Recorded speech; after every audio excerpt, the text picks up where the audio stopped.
What's going on, guys? It is Bernardo, and today is all about removing those pre-installed Microsoft Store apps using Intune. So let's get right into it. All right, so today is all about creating a Microsoft Intune policy to remove those Microsoft Store apps, the pre-installed ones, right? So first thing that we need to do is log into your Microsoft 365 Admin Center, which is right here. Great. On the left-hand side, we are going to click on Show All, and we're going to locate and click on Microsoft Intune. So there it goes. Click on it. Beautiful. Now, on the left-hand side, we are going to locate and click on Devices.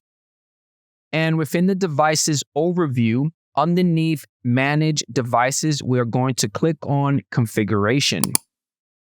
Great. Locate Create, click on Create. That will give you a nice little menu. Got two options, and the option that we want would be New Policy. So click on New Policy. It's going to give you a side menu. And for platform, we are going to click on the drop down, and we're going to select Windows 10 and later. For the profile type, let's click on the drop down, and we're going to select Settings Catalog. All the way in the bottom, let's click on Create. Let's give our profile a name. I gave it the following. Pretty self-explanatory, right? On the lower left-hand side, let's click on Next. And it is time for us to configure the settings. So let's click on Add Settings. That will give us a side menu, and we're going to type in the following. Remove default Microsoft Store. Hit Enter or click on Search. Doesn't matter which one you do. I'm going to click on Search, and you're going to get the following. So select that. As soon as you select that option, at the very bottom, it gives you an option. So let's expand this. And this is everything that you're able to exclude from the policy. So we're going to give a check mark to remove default Microsoft Store packages from the system. Let's give it a check mark. Don't freak out because we're going to be configuring it. This is just how it is. On the upper right-hand side, let's click on the X to close the side menu.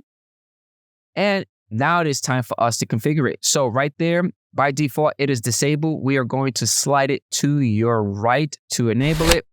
And then this is where you're able to enable and disable. False means disable. And I think true means to remove it, right? I think that's what it is, right? So true means to remove it. I just had a brain fart. So everything that you don't want, set it to true. Bingo. All right. True. Or everything I want all this stuff removed. Now, there is a catch, and the catch is the following.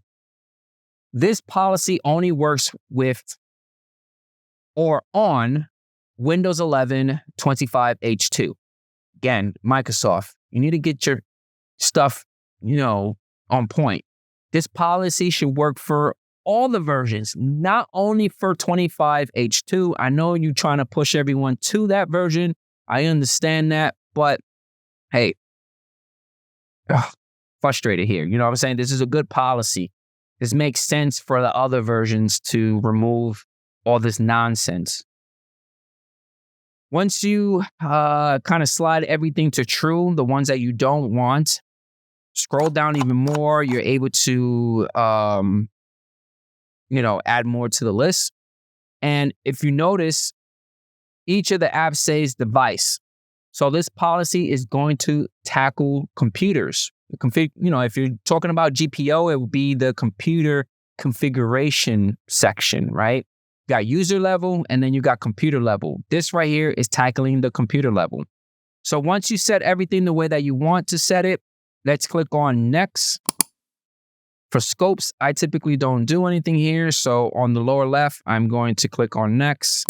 For assignments, we're going to click on Add Groups. And like I said before, this is for devices. So make sure that the security group that you select, which I'm going to do right now, has devices. So let's click on select. On the lower left, let's click on next, review. And on the lower left, let's click on create. And on the upper right-hand side, you're going to get policy created, blah, blah, blah, created successfully. Great. Give it some time, refresh the page, and there goes our new policy. Now, again, this policy only works for devices that are running Windows 11 25H2, and that's it. Hopefully, you guys enjoy this video, and I'll catch you guys on the next one. Peace out.